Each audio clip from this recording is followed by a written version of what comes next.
are live with another episode of Comic Talk. It's that show brought to you by The Keeg, where we talk about this week's new comic book releases. I'm your host, Dimithri Perera, and if you didn't know, new comic books come out every Wednesday, even on a 5-Wednesday month like October 2025 that we're in right now. They come out every Wednesday. DC Comics, Marvel Comics, any sort of indie comics like Image or IDW or whatnot, all of them come out on Wednesdays, and we're here every Thursday, 5 p.m. Pacific, 8 p.m. Eastern, on youtube.com/The Keeg Show and on podcast form to talk about everything that we could read in 24 hours so that hopefully we cover the span of everything that came out this week. It is an undertaking, but, we do our best with it. Who are we? Well, I'm your host, Dimithri Perera. I went over that before, and if you are watching us live, let us know you are in the chat. If you're watching us live, you can see who our guests are. First, we got Jack coming back. Heart attack. Cut him some slack. I don't know, man. Jack, what's up? That was perfect, and I'm good. I'm excited to talk comics. Not many DC stuff this week, but still excited. It was a very, very, very, very small week for DC Comics this week.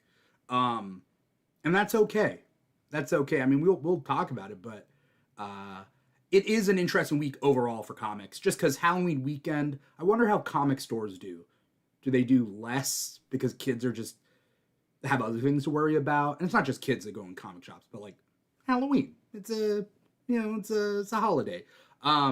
We'll talk about it. But Jack, thanks for coming back, because you were on the New History of the DC Universe issue number 4 episode, where we talked a lot about DC Comics. So anyone out there, check that out. YouTube or Spotify or Apple Podcasts or whatever. We also got Drew, aka Drew Deficit. What's up, Drew? Hello, it's Drew coming through, looking at you. I just wanted to have rhyme parts too. Eating some stew on the loo. I am in the loo. In the loo, like the bathroom? No, that's what we call St. Louis. Oh, in the loo. Yeah. Okay. Doing number 2. Yeah, from time to time.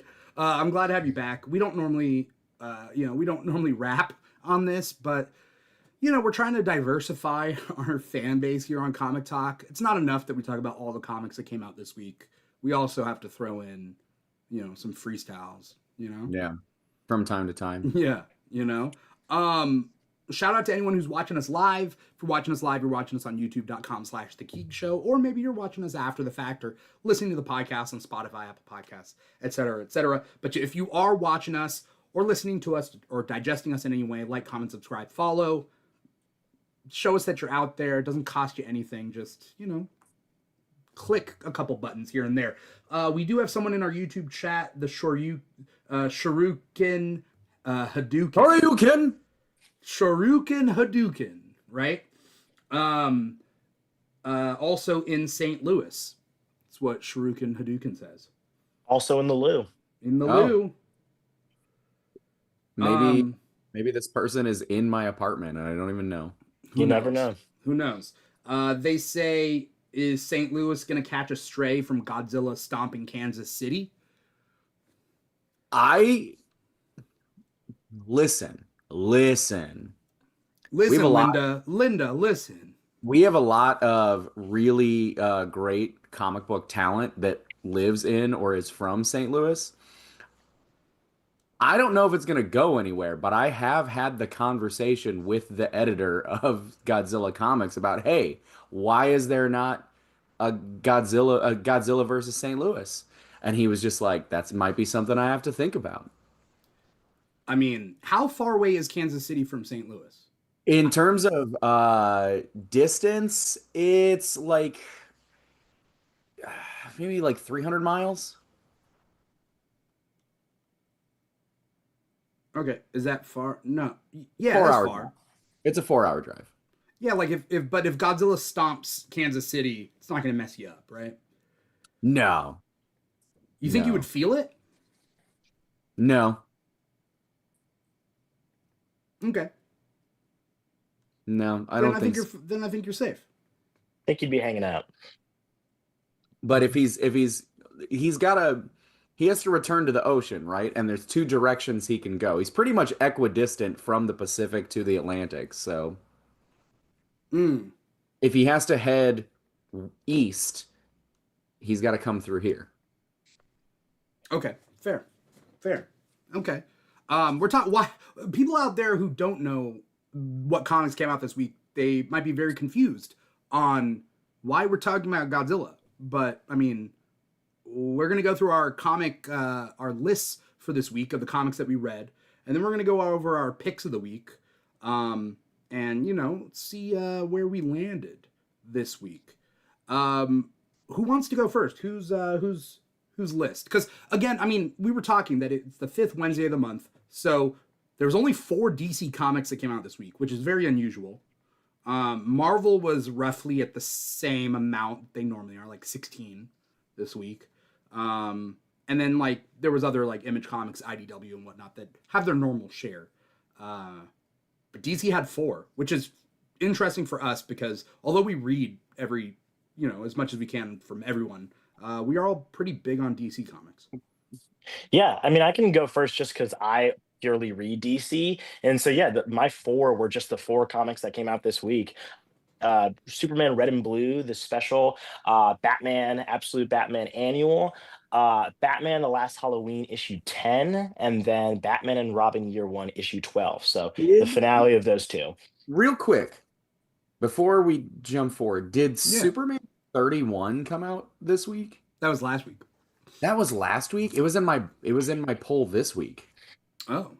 Because interesting. Yeah. But I think it was last week, right? I thought it was this week originally when I was looking at what was coming out this week, but it was last week. Interesting. Yeah, so I read that today. Okay. I mean, we'll definitely talk about it. We have time. That was okay. That was Jack's list. It was just the 4? Yep, just the 4. Nice. You really are like a DC purist. I'm a DC guy, and don't get me wrong, I will absolutely open up to Marvel for sure, and outside of that, I've just got to nail down more DC for now. Yeah. But I'm going to be making my way outside of there for sure. Okay. All right. Drew, what do you got? I read Absolute Batman Annual 1. Mm-hmm. I read I did not read Batman and Robin Year 1. I gotta put that aside so I do read it. I read Superman Red and Blue. The special. I read Superman 31 from last week that I thought was this week. And then I read Ninja Turtles Annual. And I read a Boom Studios book called Blink and You Miss It. Blink and You'll Miss It, which is that's on the 3rd issue. Okay. And TMNT Annual, that was IDW, right? Yes. Yeah. Okay. And you read Godzilla vs. America? Yeah, Godzilla vs. Kansas City. I did read that. Well, okay. The whole series is called Godzilla vs. America, and then this issue is Godzilla vs. Kansas City because he's been rampaging all over the country. Yeah. Okay. Very nice. Again, yeah, it's a small week for everybody, I think. That's not to say like there are more comics than what the 3 of us read. There always is. That's just how the show works. But I also read Absolute Batman Annual. I read Batman and Robin Year 1, number 12. I read Imperial number 4. I read The Mortal Thor issue 3, and I read Runaways number 5. The only one, or the big one that I'm crying that I didn't read, because I really wanted to, was Superman Red and Blue number 1, but the special at least. But I didn't get to it, so it is what it is. What are you gonna do? Yeah, I mean, let's talk about the big elephant in the room. I think. What do you guys think was the biggest comic to come out this week as far as like Superman hype? 31? Yeah, Superman 31 was so hyped. So big. Yeah. It was so big that it actually had to come out over 2 weeks. Yeah. You don't see that often, but it happened here. Is it fair to say the Absolute Batman Annual was the most hyped comic of the week? I think that's absolutely fair. Yes. Yeah. One of us had that as the pick of the week.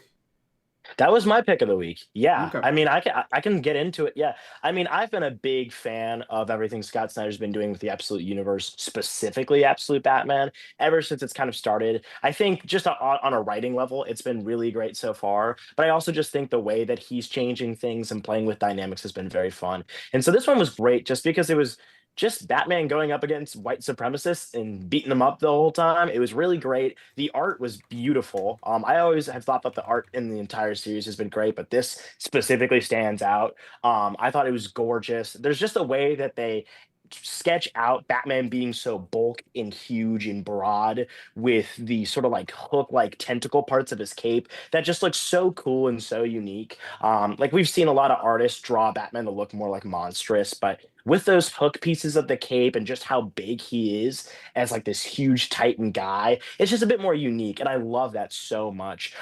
It was just really cool to see. I loved seeing like the talk with Bruce and his father as a kid. I thought that was all great. Just the dynamics of like them not wanting to let any of those guys die out there, and Batman being like, what are you doing? Why? Their Yeah. differences of like philosophies. I thought all of that was really really great.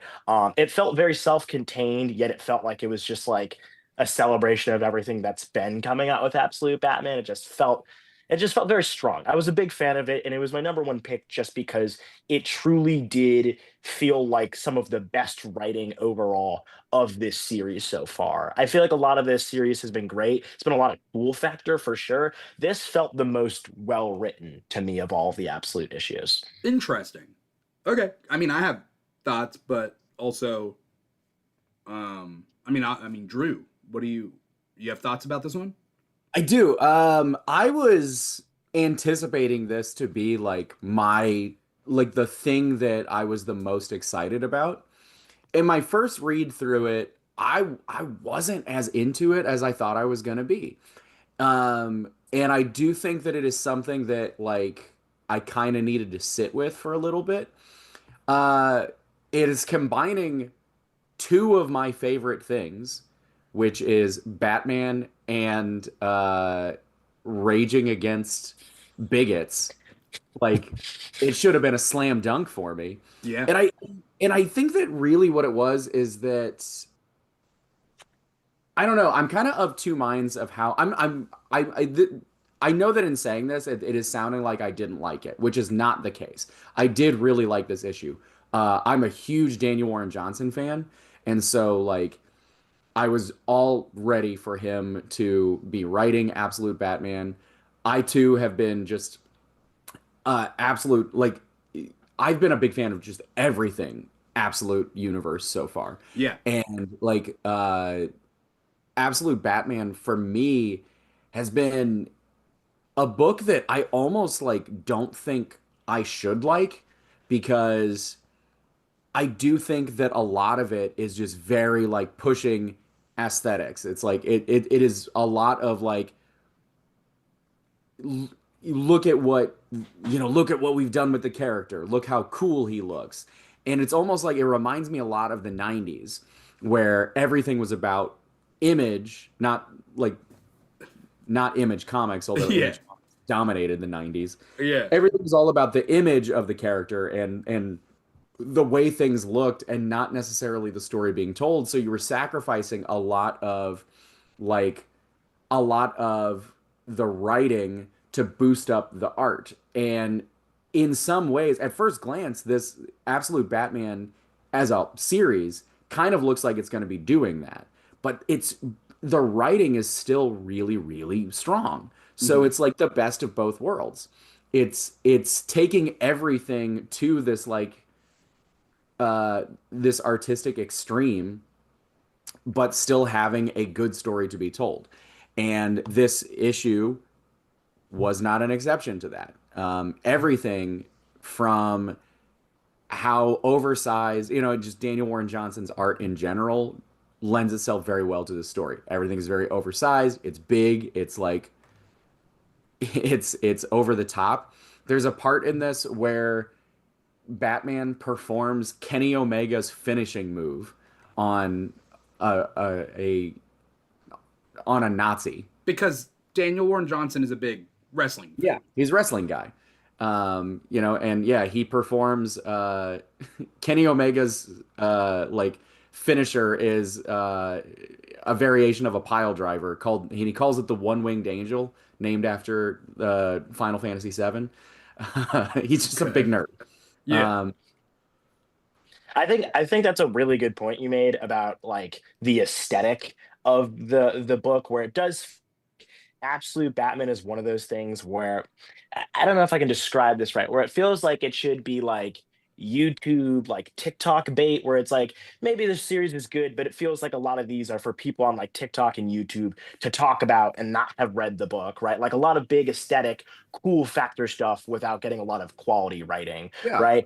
And it's nice that it isn't that, right? Like, because on first glance, I had friends that wanted to get into it, but were like, is there more going on? Because all they see is just, oh, look at Absolute Joker. Wow, I can't believe he's this huge. Or wow, look at Bane. He's bigger, right? It's not a lot of discourse. But when you read the book, the writing is so strong. The Yeah. way that they characterize Bruce is so interesting. So I fully agree. We're on like the outside, it looks like that. And it's so nice to know that it isn't. And yeah, I mean, I have a lot of thoughts about that in particular. When it comes to this issue, um, I almost feel like this may sound like a crazy thing to say. Um, Depending I how think crazy it is, I might agree with you. Because I think that I've yet to chime in, but I'm listening to you guys. I think this issue is on par with like in it's like it has more in common with the Amazing Spider-Man issue that came out after 9/11 Yeah. um, than it does like other issues of Absolute Batman. And what I mean by that is that like that Amazing Spider-Man issue, which everybody knows, like features the moment with Doctor Doom crying, and it's just like, why is Doctor Doom crying? Why would this bother him at all? But when you separate it from the context of like when it came out, like that book is more of a commentary on the time when it was released than it is like a continuation of any kind of story. And I feel like this is the case here. And I know that a lot of people have been harping on like the violence of it, of just like Batman is going in and he's setting people on fire and he's like really bashing people's faces in, and some of that is just Daniel Warren Johnson's stylistic choices. I mean, the biggest thing that I've seen is this is a story about Batman killing people, and But he's I not, right? don't I don't know if he's killing I don't people. think he is. They make an emphasis of like him getting like non-lethal stuff. So Right. the way, and I've seen Scott Snyder joke about it on Twitter, being like, oh yeah, they're good, they're breathing. So I do think it's like a put to the extreme, yeah, they're alive, but clearly barely. Yeah. And it's just to me, I think that it's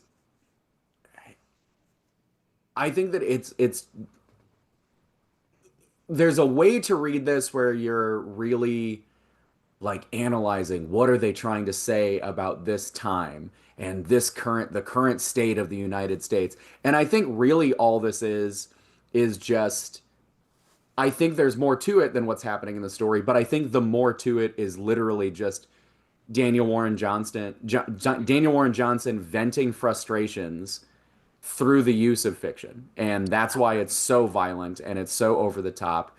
It is just he's angry and he doesn't know what to do with that anger, so he put it into a book. Yeah. And I I think I that's all it needs to be. I think that's an interesting point too, because I can understand how that can come across like a bit unfocused for the issue in like the grand scale of like this absolute Batman story, where it is like a, oh, good issue, good story.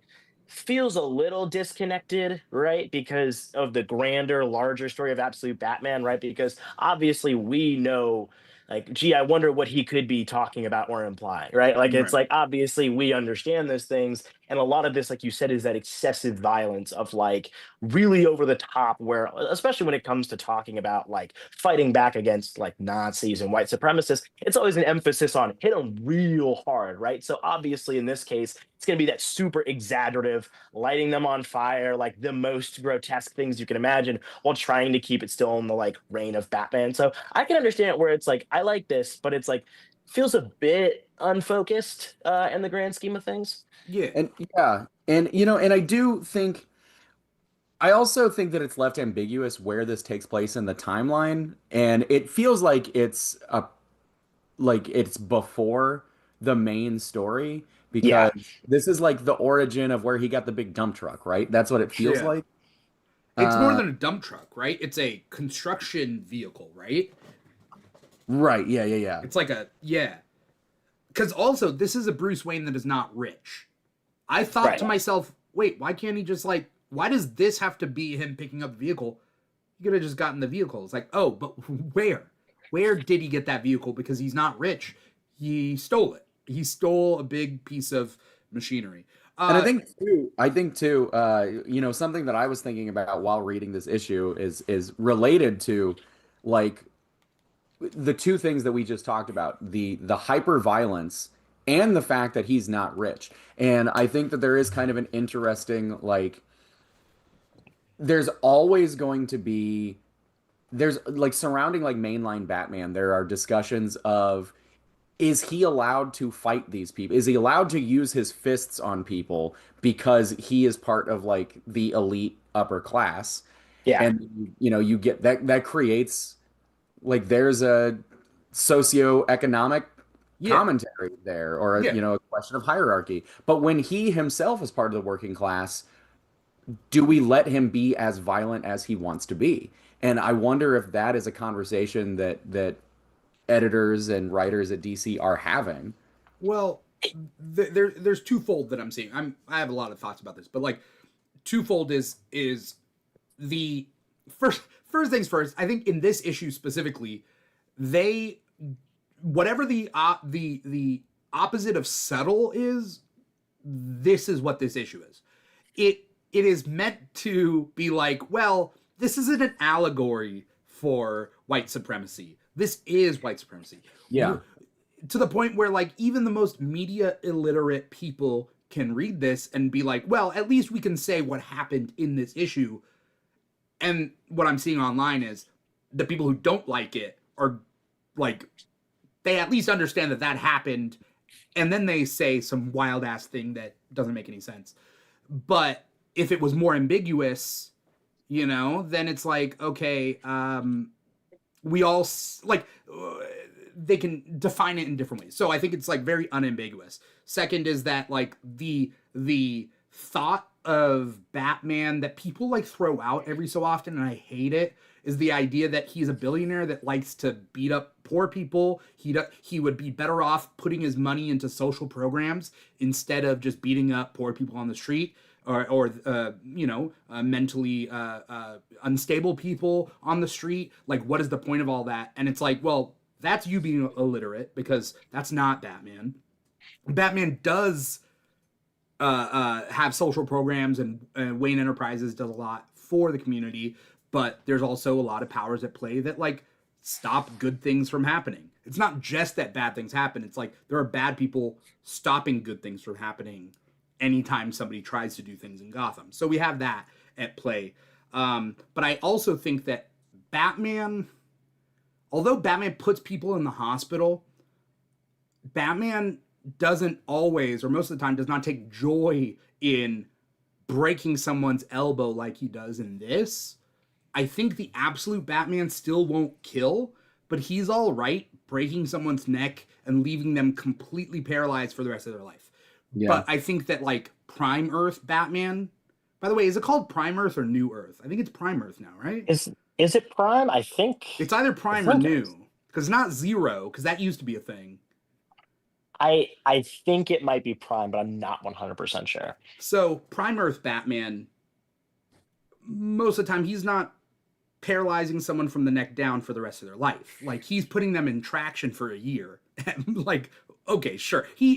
Prime Earth Batman would break the elbow, sure. But like, Also, slight little side tangent. Whenever people do say that and they're like, "Oh, Batman's always just brutally destroying everybody," he really isn't, right? Like most Batman comics, it's like a punch and a kick, or sometimes a crazy move.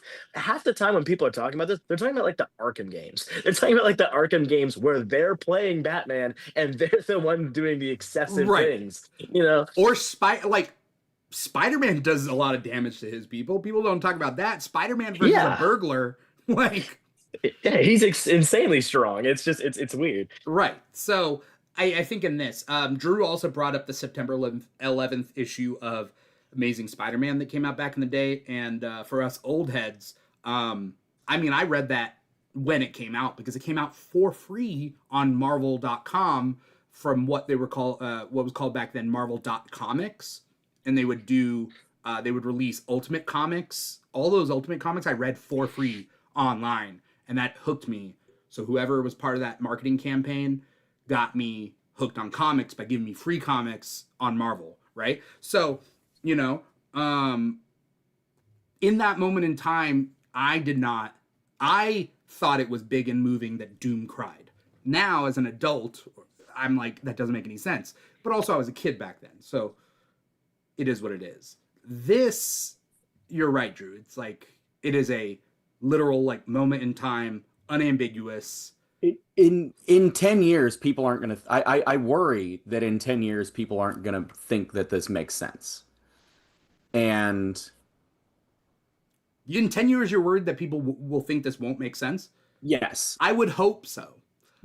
yeah, that's a thing. I hope that in 10 years, people think that this doesn't make sense. But I also like, I don't know, there is more to this story than the violence. And I'm I think maybe like the violence is often overshadowing it. And I'm trying to figure out like what the story means. Because if we really get into it, it's like, he it starts off with him having this conversation with his dad. Yeah, I Uh just wanted to I just want to chime in. There's three stories in this, right? There's yes, this yeah. story, there's the black masks in the house, and then there's the facts about bats. Which Um, I loved that, I by the didn't way. understand it, but we Yeah. can get to it. But I'll be honest, I like the house invasion story better than the white supremacist story. Not that I don't like the idea of what I'm seeing. It's just that like it was one note for me, I thought. The second story was a little bit more personal. I think I still like the white supremacist story the most, but I do think that the Black Mask like burglary one was the most that felt like it was more focused on the Mm, absolute Batman stuff. It felt more like that. So I can get that. I can understand why that would be the best. mm. So sorry, Drew. I had to jump in Oh, and you're chime fine, in you're and fine, say you're that. fine. So the story really being told is about like this version of Bruce Wayne, and when he was a kid, he was looking up to his father because his dad marched in some kind of peace march. Yeah, and we didn't know. We don't know until the end. Mhm. We don't know Yeah, it's his dad in the picture. We just know it's the priest. well, I And then later we find out it's the dad because the dad doesn't have a mustache in the picture, but he does in the flashback to show that he was younger back then. I don't think they. I yeah, think okay, it's. yeah, you're I don't right. think they Yeah, reveal it until the end of the yeah, story. we see the picture with the priest first, and then we later find out that like, yeah, it was his dad was in that picture with him. Yeah. And his dad is this teacher. He's just like, oh, I'm trying to help kids like not make bad mistakes, all this stuff. I do think one of the things that I did like is that the priest says that this gang is in town because somebody came in and what does he say? He's just like he's trying to fill the holes in the hearts of all the men who live there, which I do think is a good commentary on like nobody's really born. Nobody's made a bigot, and especially in this Born a this bigot. Like you are made through yeah, life. sorry, yeah, Yeah. you're not Okay. born. Nobody's born one.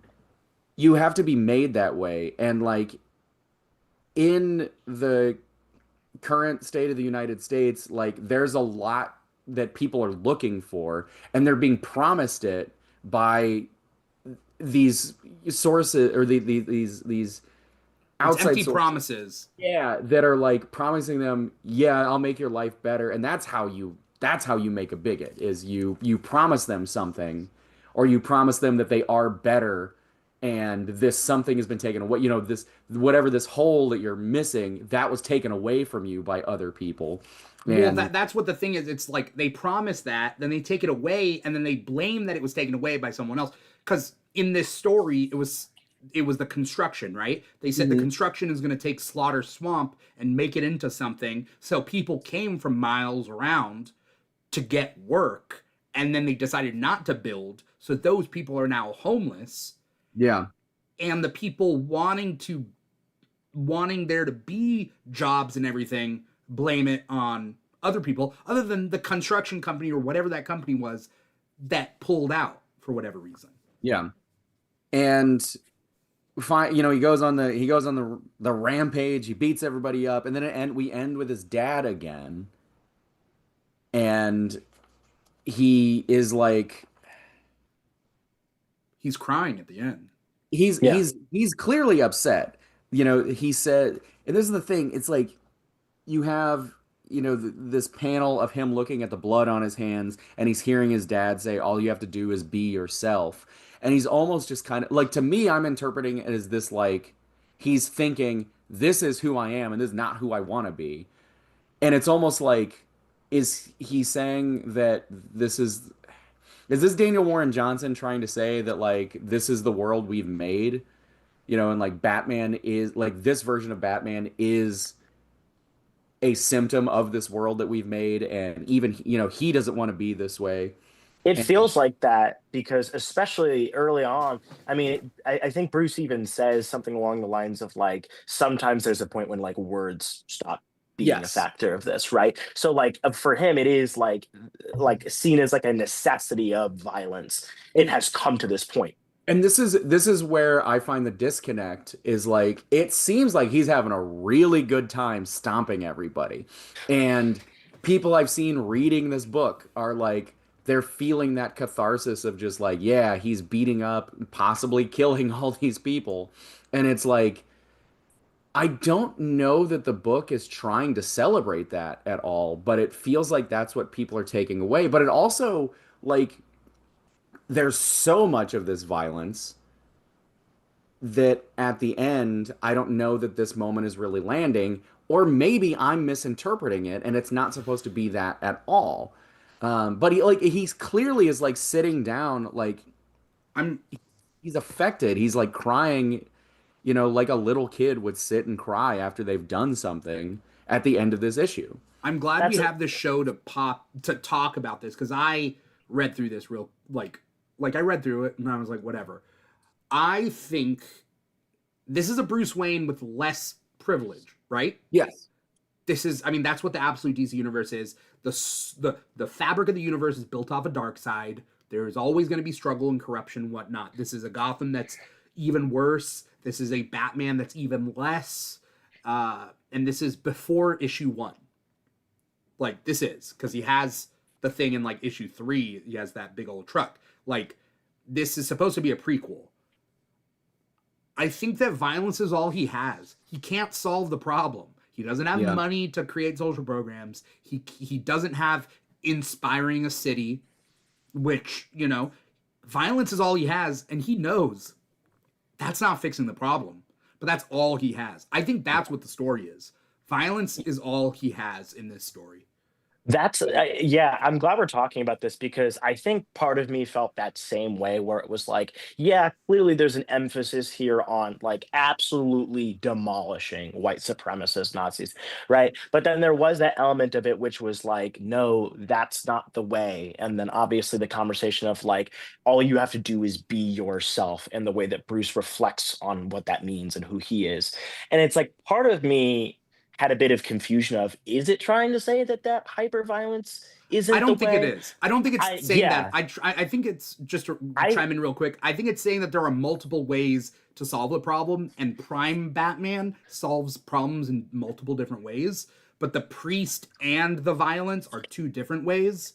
And Batman only knows the violence part in this absolute Yes. universe. Yeah, that's what, yeah, because what I was going to say is like, I think that that's the case. I think it's saying that that priest, he sees it that way.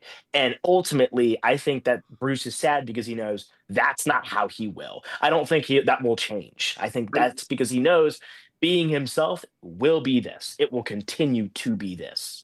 A couple of things I do want to bring up is number one, the idea that like this is violence is all he knows. I do think that that is a really that's interesting when you consider that like in this series, like how his dad died, like he was just kind of raised by violence. Um, I think uh usually when you read like compare this to something like Superman Smashes the Klan, which obviously is made for a younger audience, so it's not going to be like so it's not going to be this, Yeah. it's not going Yeah. to be as brutal and as dark or anything. But there's a hopeful message at the end of that. That's just like, hey, we can overcome this dark part of our history, and we can overcome it. We can get past it. We can be better people and change the world for the better. This does not have that hopeful message at the end. It literally like it doesn't have a satisfying ending to me. And I think that's probably the point is like how do you I don't know, how do you wrestle with stuff like this when clearly like why would we put a hopeful ending on this? Because, it is a reflection of our current state. The entire absolute universe has been a reflection on what's happening around us the last, few years. I saw somebody, I wish I could remember who this person's name, but I saw them talking about it on TikTok, and it's one of the few times that I've actually really enjoyed somebody's commentary on a comic book on Yeah. a TikTok video that wasn't made by me. Shout out me, I'm great. Anyway, that's a joke. But the uh, he was saying that he interpreted this as when Bruce is sitting there crying at the end, it's him reflecting on the fact that like uh he cannot go back to the world that his dad was raised in, and this is him recognizing that like the world has changed. We can't go back to what he thought the world was, and it's never going to be that way again.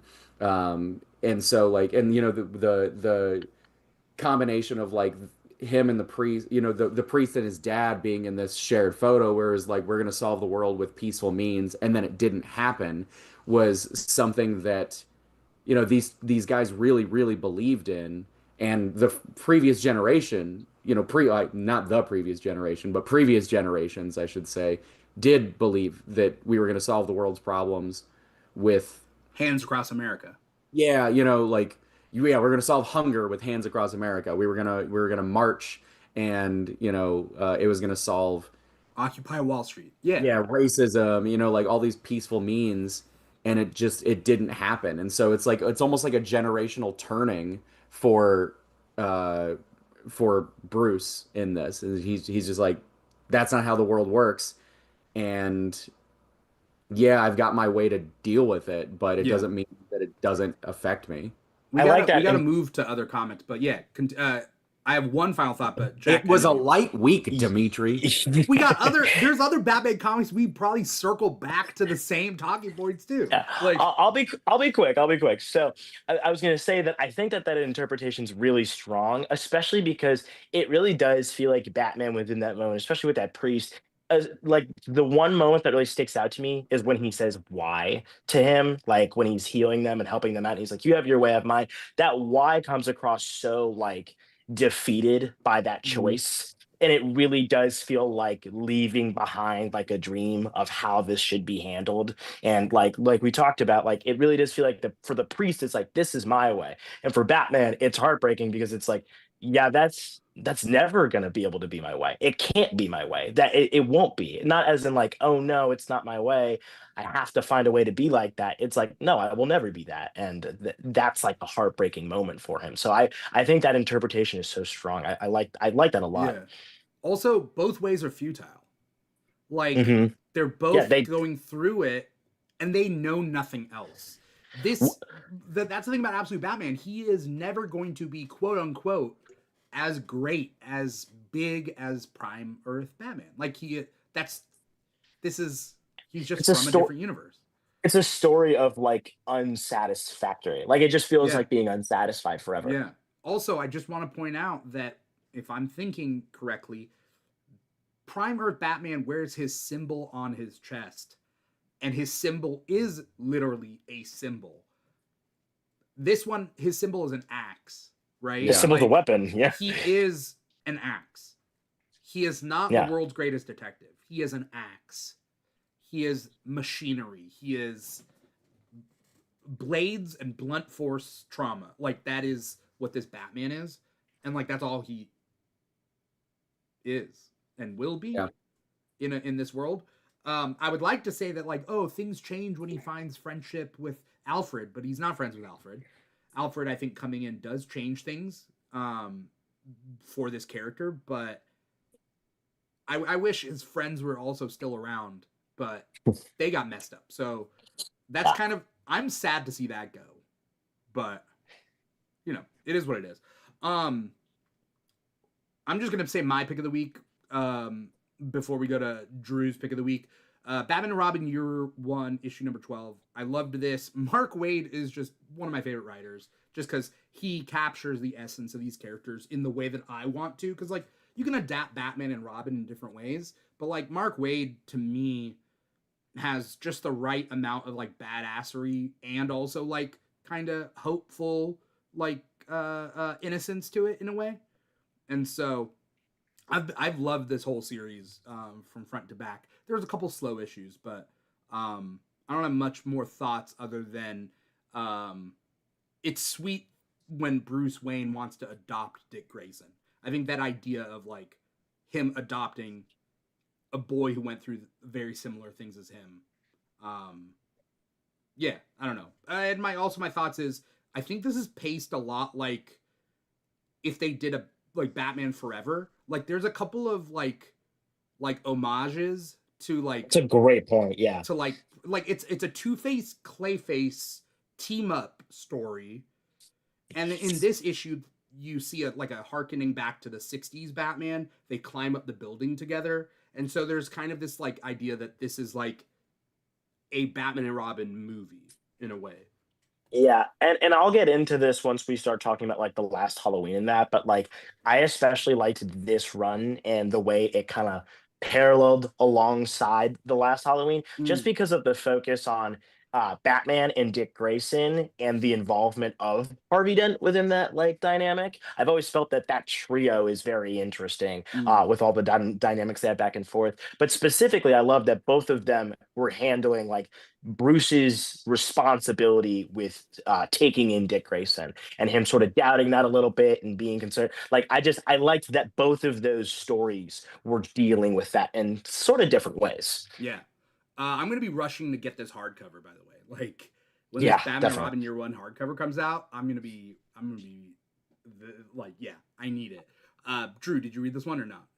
I did not. I'm way behind on That's this, which okay. sucks because like Wade and Somni is one of my favorite creative teams, and I just life gets in the way. Chris Somni from St. Louis. Let's work on Godzilla together. One can hope. I think Wade and Somni are best used in like this series as opposed to like Black Widow.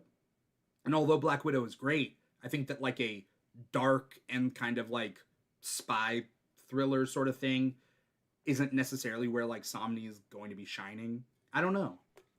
I think Somni's going to shine no matter what, sure. But like I like Yeah. the brilliance and the razzle dazzle of the series with Somni's art. So I don't have much more to talk about this one other than I've been talking about this since the first issue. It's exactly what I want. you Yeah. know? But Drew, what's your pick of the week? Wow, I need to get caught up on that. My pick is Blink and You'll Miss It, issue number 3 from Boom Studios. This is from the creative team of Ethan S. Parker and Griffin Sheridan. They are co-writing together, and then Keith Browning is doing the illustration. Um, This is a book that, first of all, I picked it up just because the first issue, the cover looked cool. The Parker and Sheridan they're co-writing one of the current Godzilla books, There's which a I lot of think Godzilla books out right now. yeah. Well, the IDW just relaunched Godzilla into like a shared universe, totally new thing. But they're also still doing like last year was the 70th anniversary of Godzilla, so there was a lot going on, and so we're still that's why we have like the Godzilla versus the United States anthologies because they're doing that. Right. This book is weird. Okay. That's what I like about it. So the premise of it is it's about a town where like and a lot of this is very very mysterious, so it hasn't been revealed what exactly is happening. Yeah. But it seems like everybody in this town like dies and comes back to life, but like at different points in their life. Hmm. And so like the first issue was about this woman who escaped when she was young, coming back when she's much older, and the nothing has changed. The entire town is exactly the same, but she's been there's like signs about her missing. And then she meets her an old girlfriend who she left behind in this diner, and issues 2 and 3 have been from the perspective of that old girlfriend. And so like I don't know, a lot of weird stuff goes on. The art is really trippy. There's kind of like a cult aspect to it because there's this giant black church in the middle of the town, And when you and say black church, you mean a black church or a black church? a black church. I was also gonna ask Yeah. that, Which? What do you? What? It's a church that is it's a giant church that is like a cathedral and it's all black. Okay. Gotcha. It's colored black. It's a Yes. black colored church. Yes. Okay. And so, but like here, I'll show you like some of the art. So it's like this here is where this character is like transferring to a different time in her life. Okay. This is That's it, really cool. it looks cool. It's maybe too trippy for me. There's a That certain point of like comics where I'm just like I can't I don't know. yeah, that's the thing that's right up my alley. Like that's the kind of stuff that I really love. I think Yeah. that's totally something I got to check out. And there's almost like a Lovecraftian sort of aspect to it because there is that cult, but there's also like there are monsters, and I think the monsters are the thing that like when she's like going to a different time in her life, it's because one of these monsters got her and she is technically dying, and then they're sending her back to this other time. And so like this issue in particular is told almost like the backwards episode of Seinfeld, if you've seen that. Uh, I feel like where I'm it's having a stroke right now. I don't understand what's going on. But okay. it's yeah, it's like you're a character will be talking about like the character will be talking about something that and she'll reference something that happened earlier in her life, but you haven't seen it yet, and then it'll blend into that moment where you'll get to see her like be in that position, and then she'll go to another moment that she references. Really It got to has check been this out. it has been very cool. It's trippy, it's weird, and I've really enjoyed I've really enjoyed it. I've liked it a lot. Okay. There's there's dinosaurs in it. Oh, then I'm in. Yeah, no, I love dinosaurs. Then yeah.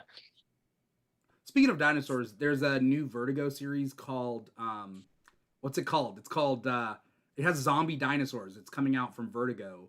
Yeah, Announced it's for 20. Tom Taylor book, right? It's Cretaceous. It's called it's a pun, right? It's a portmanteau off of like it's like Cretaceous and like cadaver put together. I forget what the word it's called. It's do you know what I'm talking about, Drew? Do you know? I do, yes. I can't remember what it's called, but I'm looking it up. It might be a Tom Taylor book. It's in Vertigo. Anyway, whatever. It's dinosaurs and It's Necretaceous. Necretaceous. Okay. Yeah. All right. So that I was like cadaver, Cretaceous, some anyway. Yeah. Okay, so that's Yeah, one it's king Tom Taylor and Derek Robertson who did the oh, what was that book that he did? What's the big Derek Robertson book? It's a Garth Ennis book, isn't it? I don't know. It's not Preacher, but no, it's not Garth Ennis, it's Warren Ellis. Oh. I'm still I feel like you describing this book has thrown me off. Oh, it is Warren Ellis. It's The Boys. He did The Boys. That's what I'm thinking. Oh, okay. Oh. Oh no. I was thinking of Transmetropolitan. That's Okay. that's yeah, he did the art in Transmetropolitan. He also did the art in The Boys. He also did the art for some Punisher stuff. But yeah. I don't blame his art style whatsoever, but when I see it, because I hate the Boys comics so much, I can't see the art. Like it gives me flashbacks of the horrible things I've seen in that comic Yeah. that I can't see that art anymore. So we'll see. Maybe the dinosaurs will make it up to me. Let's move on. I want to touch on because you guys didn't read any Marvel stuff real quick. I mean, I'll just get through real quick the 3 Marvel stuff that I read this week. And I might want to note that I did not read any Age of Revelation books this week. For anyone tuning in, you can kind of sense my lack of satisfaction from the Age of Revelation event. As an X-Men fan, I'm just like, oh, okay, I think I'm just going to hop back on when it comes back off of this event because it tires me out. I can't do it. That being said, the covers and variant covers for Cloak or Dagger look really good. Like, I wish they would utilize Cloak and Dagger in that way. Also, I feel like some of the cover artists for Cloak or Dagger, they have to be black. Like, some of the art in it is very specific. Like, the way Cloak's design comes off as like, oh, that artist knows. But I'll have to look into that. But Imperial #4 was, I think, the big Marvel book for me that came out this week. And it just kind of finishes off this miniseries. I love Jonathan Hickman. I didn't really understand most of the stuff happening in Imperial, so I lack satisfaction there. Not much more to talk about, though. The variant covers are cool if you like She-Hulk. Mortal Thor issue #3. It's kind of cool. Thor doesn't have powers and he doesn't know he's Thor, so he's beating people with just a hammer in the face. So it's kind of cool if you like that kind of idea. But there is like Loki and Odin are in the background, so there's something going on. I've yet to figure that out. Runaways #5. I love Runaways. This is the final issue of this miniseries. Left unsatisfied also. In my opinion, Marvel this week was kind of unsatisfactory. So, I mean, that is what it is. Anyway, that's my stuff with Marvel. That is what it is. But the rest of the stuff that you guys read, let's talk about that in the remaining time that we have. Did we want to touch on Last Halloween, #10? Sure. Honestly, yeah, I can kind of go first a little bit because my point connects a lot more to also Batman and Robin Year One. I just loved both of these series because I think that both of them felt like they ended in a way that was at least satisfactory for me. Like I think these ended well. But more than anything, I've just in general liked all these stories that build upon like early like year 1 through like 4 of Batman. I just like that kind of stuff. I like to see the way the different stories build off of each other, and you start to think about them all back to back and think about the way that like Bruce progresses, just his personality, the way he changes, and especially these early Dick Grayson and Batman adventures are very interesting to me. And just seeing the contrast in the way that this story went and the way that year 1 went. Like year 1's a little bit more, I don't know if cheerful is the right word, but a little bit more like zany, a little bit sillier, right? Like it definitely feels a little, I guess, Adam West like It's sometimes. You know what I it's mean? There's I don't view it as yeah. Adam West per se, but I do view it as like it is lighthearted because it's Dick Grayson and it's dealing with like him in the foster system. But like so there's Yes. adult themes in that like there are stakes involved. But I don't see it as Adam West in the like it's only so zany. Yes, yeah. I guess it's like it's faintly zany. Yeah. Like that's what I would say. But I think what's interesting is that both that and the last Halloween kind of come to this really beautiful ending of like a future of Batman and Robin. You know what I mean? It treats it really much like this interesting optimistic legacy, right? And I just love the way that both of them have handled like Bruce sort of doubting himself about being able to take care of Dick Grayson and raising him right in his relationship with being Robin and what he seeks out to do. I just think it's interesting to see both of these books side by side Yeah. and watch both of them end because they kind of end in similar ways, at least in terms of like looking off into the horizon of like what Batman and Robin will be. I think year 1 ends off a little bit like happy, like, yes, let's go, let's do this. And I think Last Halloween ends off in a little bit more of like a hey, have faith. I believe in Batman. I believe in, you know, Jim Gordon. I believe in Robin, right? It's like a little bit more like, hey, have some faith in this dark world. Year 1's a little bit more like, let's go do this. But they both cover that really, at least to me, beautiful story and just character interaction of just like Bruce deciding on like if he's the right guy to do this and bring Dick in and raise him. I liked both of these, reading both of these book back to back. I think it made both experiences with each series much stronger. Yeah. It makes me kind of sad for what happens with Dick like just by growing up and falling out of Batman like with Batman. It also makes me want instead I would love a Batman and Nightwing series. Like I Mhm. don't know why DC hasn't jumped on that. I know that Nightwing is his own man, so I don't mean it in like a sidekick sort of way. But why don't we have a Batman and Nightwing sort of series, an ongoing, which is his oldest son, right? Like Bruce and his oldest son teaming up on missions together and like exploring the fact that like no matter what has happened in the past, it's a father son team outside of Damien. Like we keep going back to Yeah. this Damien is his son thing, but he has other sons.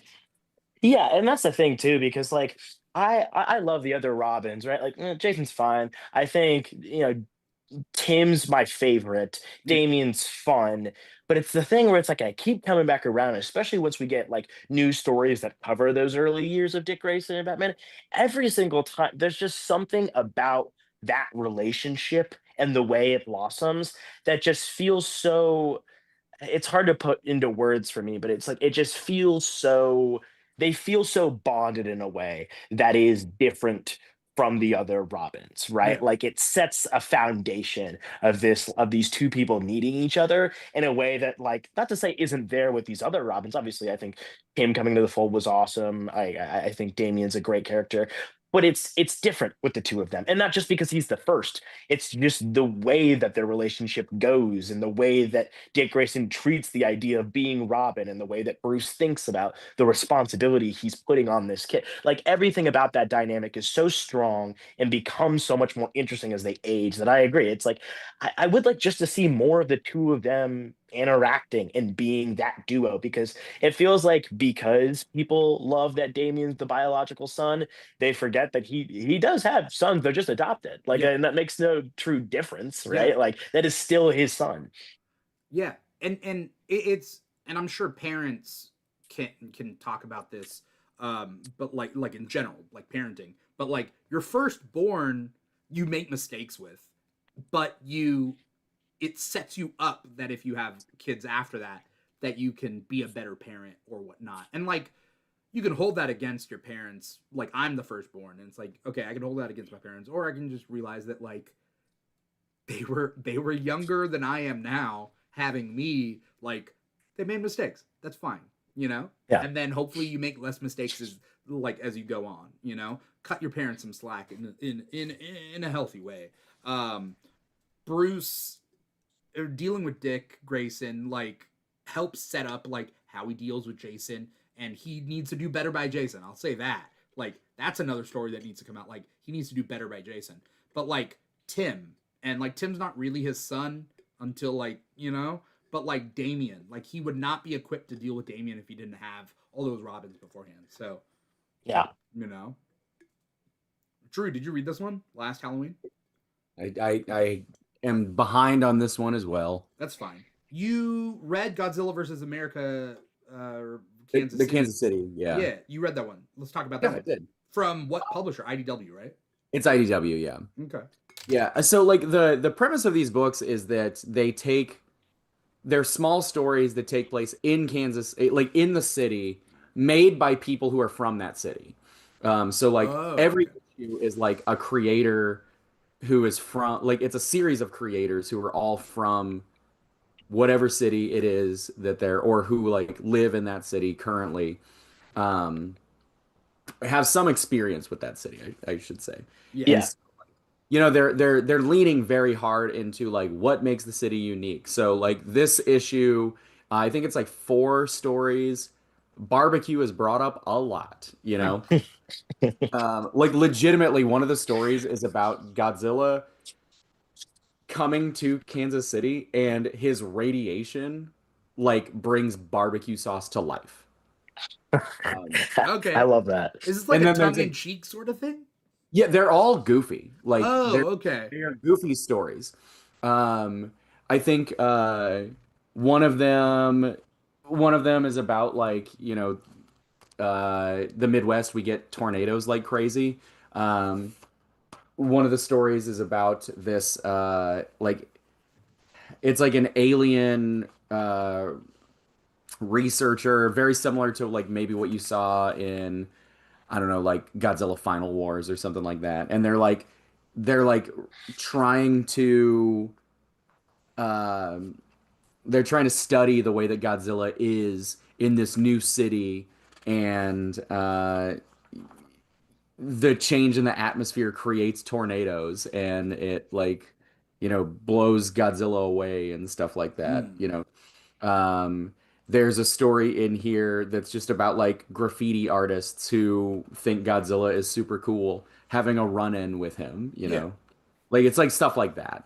They're small, low stakes stories. They're just kind of like little celebrations of Godzilla and the city that it takes place in. They're fun. You know, they're fun. They're cool showcases of artwork that maybe you wouldn't see in a regular Godzilla book, because they allow them to take a little bit more liberties and be more fun and outgoing. Really, what it comes down to, it's a showcase of art. That's what they are. I didn't know that you were such a big Godzilla fan. I love Godzilla. Yeah, because you brought up Final Wars, and I was like, oh, okay, that exceeds my grasp on Godzilla. Like, I don't know all the ins and outs. You know, I have like a giant Godzilla poster next to me right now. It's just in my living room. And yeah, I love Godzilla a lot. I get it. It's like when people bring up Animorphs in front of me, they don't know I'm they don't know I know ball. You know what I mean? I gotta ask quickly, what's your favorite like Godzilla villain? Villain?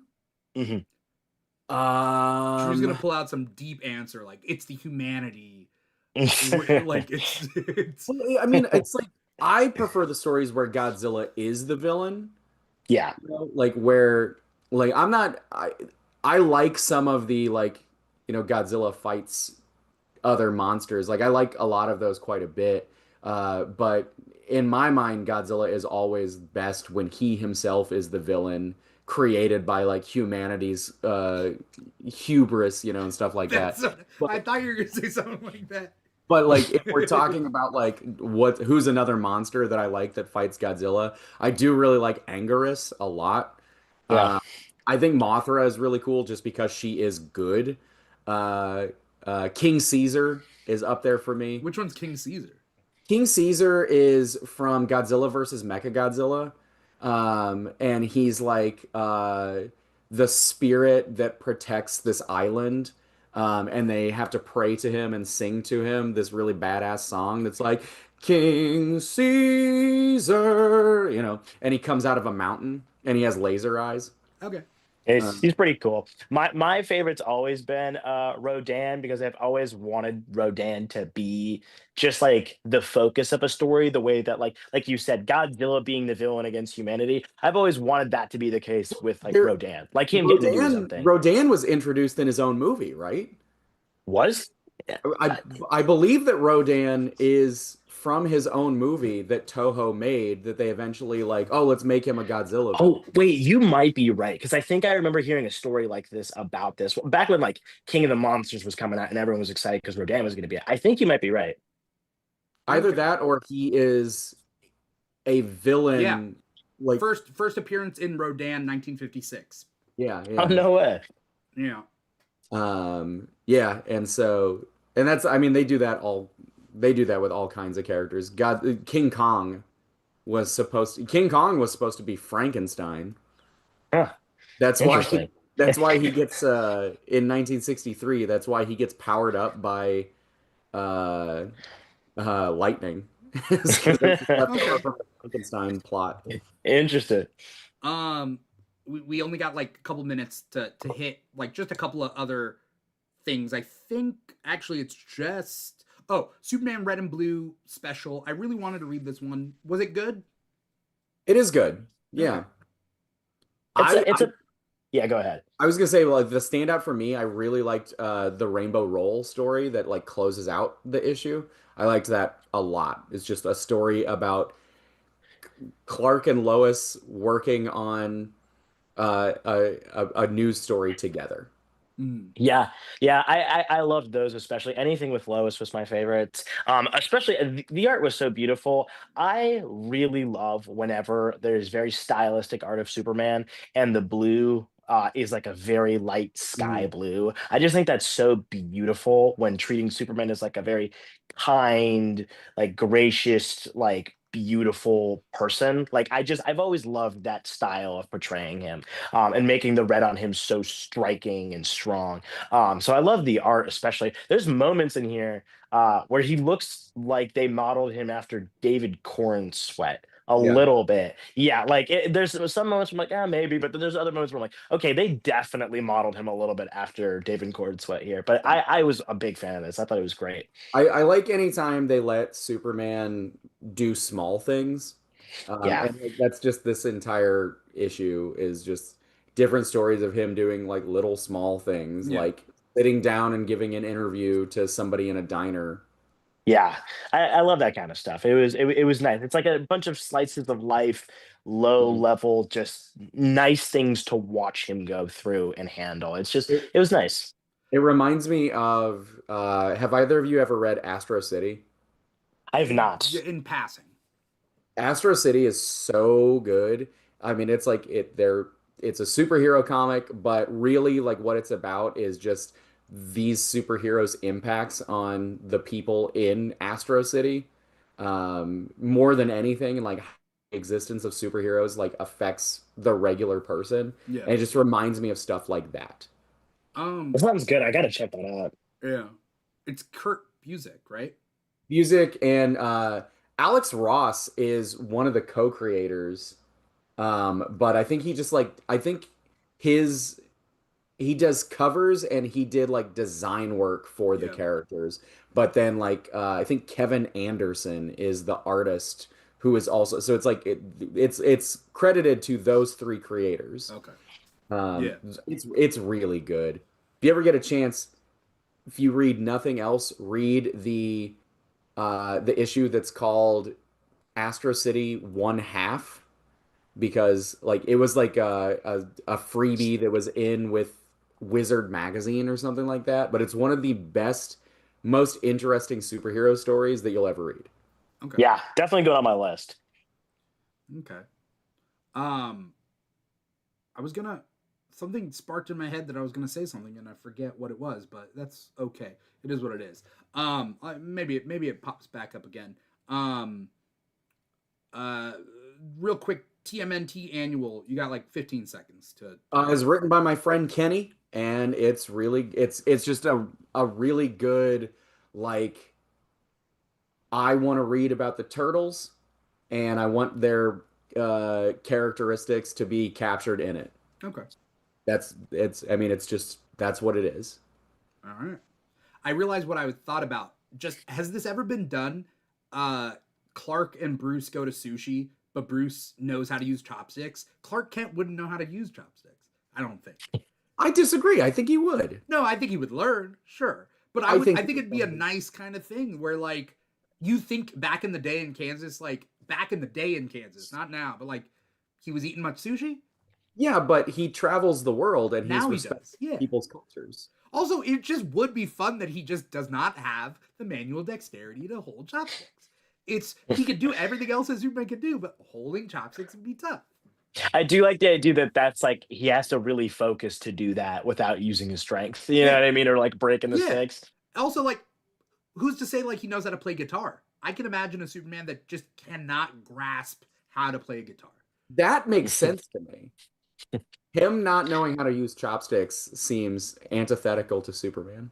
Yeah. I don't think so, because that's not a dig at his character. It's just No, like I think that if it's like he would want to.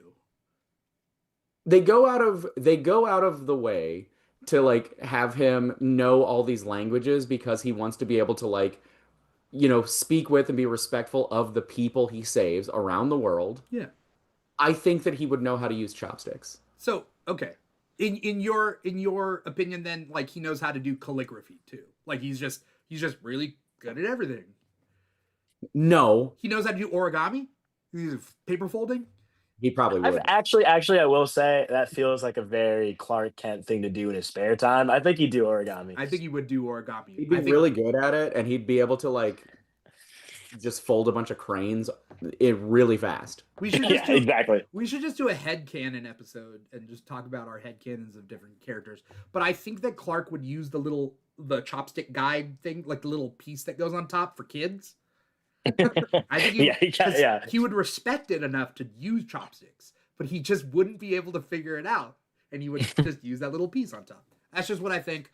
That's all the time we got today. Before going crazy overboard. I think that's all the books that at least we read. There's other books out there that came out this week, like Rockefellers and Feral from Image Comics, that I really wanted to read and talk about, but I didn't get a chance to. But everybody out there, go to comicshoplocator.com, find a comic shop near you, support your local comic shops, pick up any of the comics that we talked about here, plus some, because there is a bunch of comics that came out this week. Not just the ones we talked about. So, look those up. Before we get going, Jack, where can we find you? What do you got coming up? Anything you want to plug? Yeah, you guys can check me out at The Film Field on TikTok and YouTube. Got a few videos going over Green Lantern history coming up in the next couple of weeks, so be on the lookout for that. All right. Drew, what about you? I'm on the internet. Okay. Cool. Just Drew X Deficit pretty much everywhere. I know you've been on this show for many years now, but like you still gotta say your username. I'm just around. I don't know. What do I got going on? I have to do a PD session at work tomorrow. That'll be cool. Okay. Yeah. Cool. Awesome. I want to thank you both for coming on the show, taking time out of your night to be here. For anyone out there, again, go to comicshoplocator.com, support your local comic shops, support your local public libraries. Also, speaking of Astro City, back when I was a kid, it was one of the few comics, they had like one trade of Astro City, and I just read what I could of comic books, and I didn't know any of the heroes there. And I was just like, I'm just going to read what I can, whatever the comic shop had, or the library had. So support local public libraries. Their comics are way bigger. Their sections are way bigger now in 2025 than they were back, when I was a kid. I won't say when that was, but They probably have more Astro City. I'm probably, you know. For anyone out there listening or watching and listening, you're watching us on youtube.com/The Keeg Show, or maybe you're listening to the podcast wherever you get your podcast from, Apple Podcasts, Spotify, iHeartRadio, Audible, Amazon Music, SoundCloud. We're on all of those. So pick your poison. However you're digesting us, like, comment, subscribe, write a review, help us out. Let us know you're out there. Just put a little touch, you know, that we know. I know that there's some people that go back to some of these videos and comment on, so I forget their name, but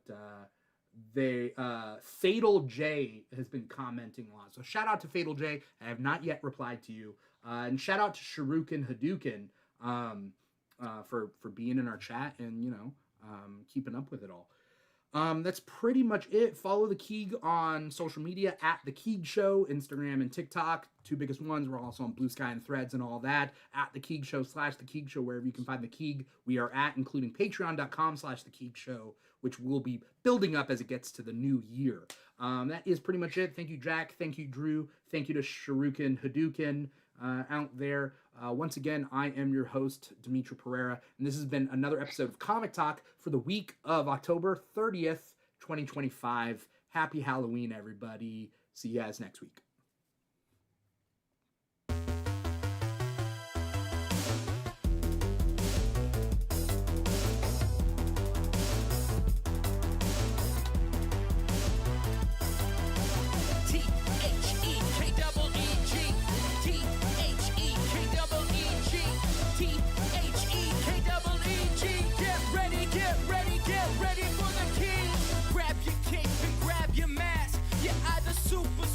Super